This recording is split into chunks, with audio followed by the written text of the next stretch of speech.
அஸ்ஸலாமு அலைக்கும் வரஹ்மத்துல்லாஹி வபரகாத்துஹு. வானத்தை பாருங்கள். அங்குள்ள ஒவ்வொரு நட்சத்திரமும் ஒரு குறிப்பிட்ட இடத்தில், ஒரு குறிப்பிட்ட நேரத்தில் மின்னுகிறது. பூக்களின் இதழ்களைப் பாருங்கள். ஒவ்வொன்றும் ஒரே மாதிரியான சமநிலையுடன் விரிகின்றன. ஒரு தாயின் கருப்பையில் இருக்கும் குழந்தை, ஒரு குறிப்பிட்ட காலத்தில், ஒரு குறிப்பிட்ட வடிவத்தில் முழுமை பெறுகிறது. இந்த உலகத்தில் உள்ள எதுவும் சும்மா நடப்பதில்லை.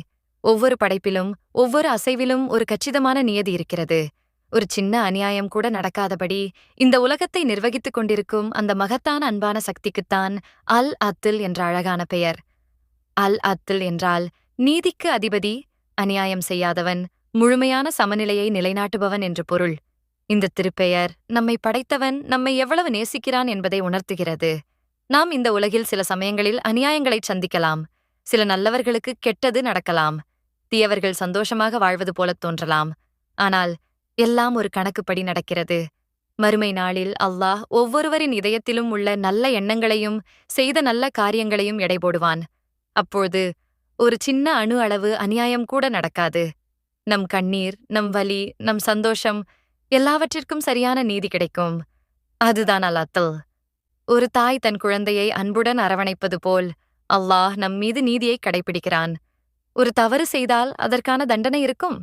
ஆனால் ஒரு நன்மை செய்தால் அதற்கு பன்மடங்கு கூலி கிடைக்கும். நாம் அறியாமல் செய்த பாவங்களை மன்னிக்கும் கிருபையும் அவனிடமே உள்ளது. அவனது நீதி வெறும் சட்டமாக இல்லாமல் அன்பின் அடிப்படையிலான நீதியாக இருக்கிறது. அல் அத்ல் என்ற பெயரைச் சொல்லும் ஒவ்வொரு முறையும் நாம் ஒரு பாடத்தை கற்றுக்கொள்கிறோம். என் இறைவன் நீதிக்கு அதிபதி. அப்படியானால் நானும் என் வாழ்க்கையில் நீதிமானாக இருக்க வேண்டும் என்று நம் இதயம் சொல்ல வேண்டும்.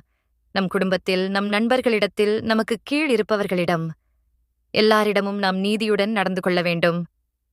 அநியாயம் செய்பவர்களைக் கண்டால் அவர்களுக்கு பாடம் புகட்ட முயற்சிக்க வேண்டும்.